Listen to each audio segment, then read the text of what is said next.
Hello, my viewer and listener. I thank God for such a blessed moment once again that He has given us, that we may exalt Him and give Him all the glory. This morning, I want us to share a text from the book of Proverbs, chapter 16, verse 9. The Bible says, "A man's heart plans his way, but the Lord directs his steps."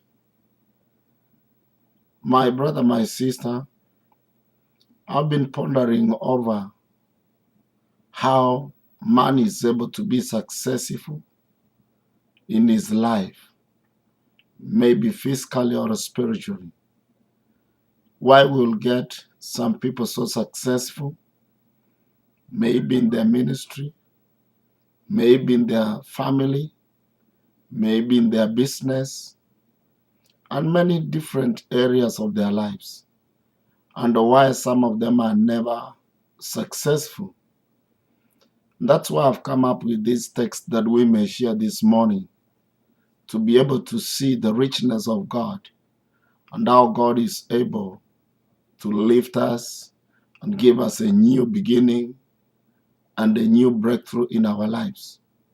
The Bible has made it very clear that a man's heart plans his way. The Bible has said that the heart of man makes plans.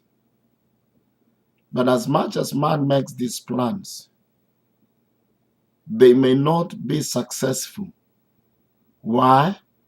Because it's only the Lord who will be able to direct the steps of the same plans that man has been able to make. And I'm reminded of the book of Jeremiah, chapter 17, verse 9, whereby it says that the heart of man is deceitful, desperately wicked, that who can know it? It's only the Lord who will test the heart of man. Meaning that the heart of man is never right, that the heart of man is always deceptive, that it can easily deceive us to think that we are standing right, or we are making right decisions, or we are making right judgments. And yet, we will find that we have not done the right thing. And therefore now, there is a remedy that has been given. And that remedy is in this same verse that we have read, whereby it says, "But the Lord directs his steps." And the book of Psalm, chapter 37, verse 23 says that the steps of a righteous man are ordered by God. Meaning that there is no step that a man or a woman of God, a child of God, will be able to make that are not ordered by the Lord. And therefore, there are those steps that maybe people in life make, but they are not ordered by the Lord, because they have come from their hearts, and the heart devises plans that are not ordered by the Lord.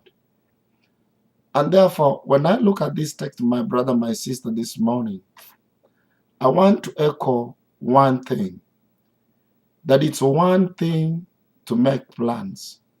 It's one thing to plan what I want to do or what we want to do. It's one thing to put plans down and lay them even on a paper, to say, this is what I intend to do today. This is what I intend to do tomorrow. This is what I intend to do, maybe even in ministry, even as a minister like me. I will say this is exactly what I want to do. But it's another thing altogether that those plans will come to give a positive result.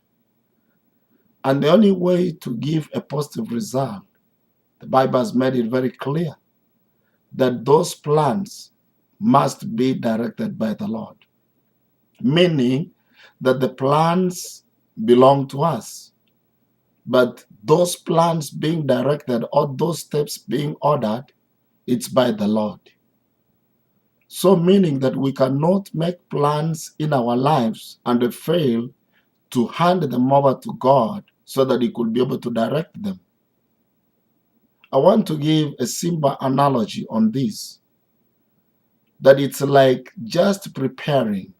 Again, I'm reminded in the same book of Proverbs, whereby it says, chapter 16, verse 1, that the preparation of the heart belongs to man, but the answer of the tongue is from the Lord. Meaning that man has a duty to prepare his heart. Man has a duty to make his own plans. And once he has made plans, he has got to hand them over to one who is able to approve them and say, these are the right one. And that is God. And that's why the scripture we have just read is saying that the heart plans ways, but the answer belongs to God, or the Lord directs those plans.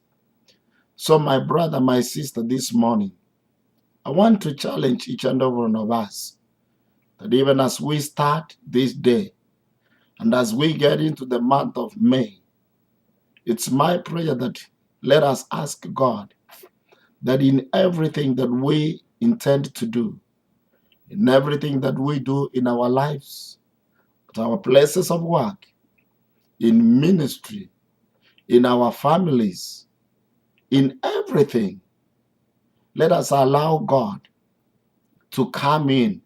Let us make those plans and not depend on ourselves that they are the right ones. Because the heart is deceitful. The heart schemes. But the Lord is able to weigh the hearts and know what lies there. And therefore, that misguided conscience will only be removed by the illumination of the Word of God, which will come upon it, so that we will be able to know that this is the right one and this is the wrong one. So my brother, my sister, I challenge each and every one of us this morning, as I come to the close of this day, that may the Lord help us to learn to do our plans and hand them over to the one who is able to mark and approve them or disapprove them.